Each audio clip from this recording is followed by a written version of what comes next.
What's up there, YouTube friends? Chetter here, back with another video. Thank you so much for joining me for this video. First off, I hope you're doing well. I hope you have a good day, and I hope everything is going well for you. This is going to be a quick review of the new movie called Wolfman. Wolfman is directed by the filmmaker Leigh Whannell, who is most famous for co-directing and writing the movie Saw.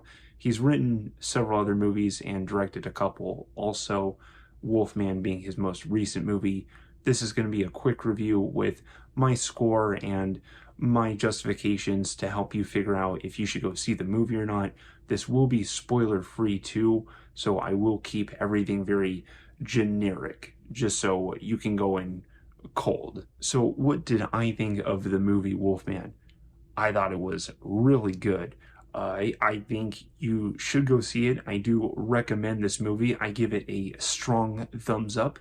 If I have to give it a score, I'm still a little mixed on it specifically, but I'm feeling a B plus. It's probably not. It's not higher than an A minus. So I would say B plus to A minus is the score I would give it. It's worth mentioning too that I do think the movie is worth seeing while it's in the theaters. I think it's worth you going to the theater for. It does benefit from the bigger screen and especially the enhanced surround sound that you get with the theater. To give you a brief plot description, The Wolfman is about a man who turns into a wolf, more specifically, a werewolf. Yeah, that may seem obvious, but what's not obvious is how good this movie is at controlling the tension. The movie doesn't start off on its strongest foot, but once it gets going, it will keep you anticipating. The heightened anticipation comes from three key elements, I think. One, an awesome lead actor named Chris Abbott, who super carries the movie. He's awesome.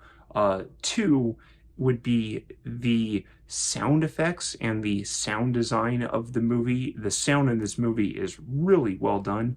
And three, there are great movie editing sequences. It's hard to explain without being more specific, and I won't elaborate on that, but there's cool movie editing sequences in here that are just really awesome to see. The movie is 2 hours long, but I wanted it to keep going.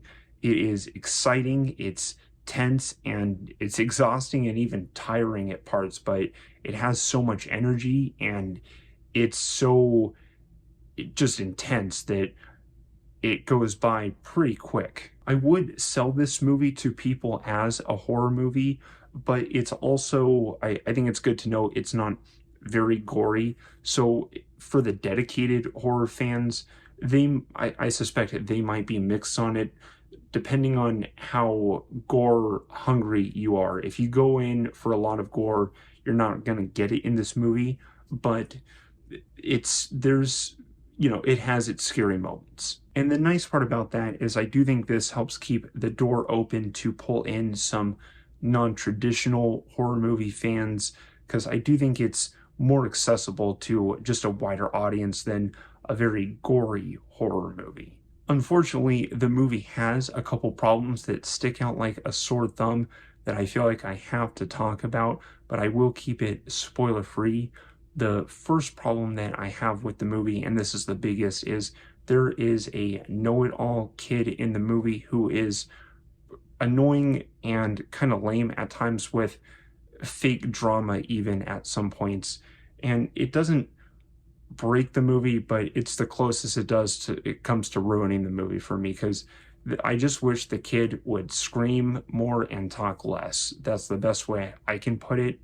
The second problem that I have with the movie is there's a couple dumb horror movie choices basically in the movie, and I feel like the movement of the characters could have been more cleverly orchestrated. Again, I don't think this breaks the movie either, but it just seems like there was a lazy choice or two in the movie when it didn't have to be. In other movies, the one that comes to my mind, Scream, the characters and the movement of the characters in that movie can be can be analyzed and tracked, and it's interesting. And this movie, there's just some dumb choices, right, and that didn't need to be made, and rip away from the tension that was built up. And while the negatives are a bit glaring, the pros do outweigh the cons for this movie, and it is a good movie. Something I didn't mention is that the movie is minimalistic, and it does a lot of work with only using a few tools. There's not a whole lot going. There's not a whole lot of grandioseness happening in the movie.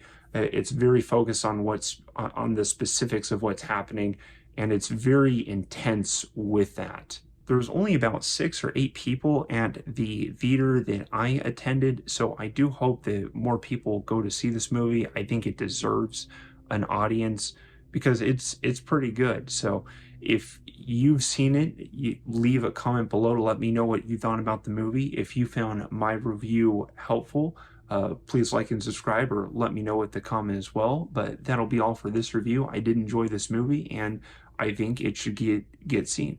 But that'll be all for this review. Thank you so much for your time. I hope you have a good day, and I will see you in the next video. Thank you so much for your time. Take care. Chetter out. Bye-bye.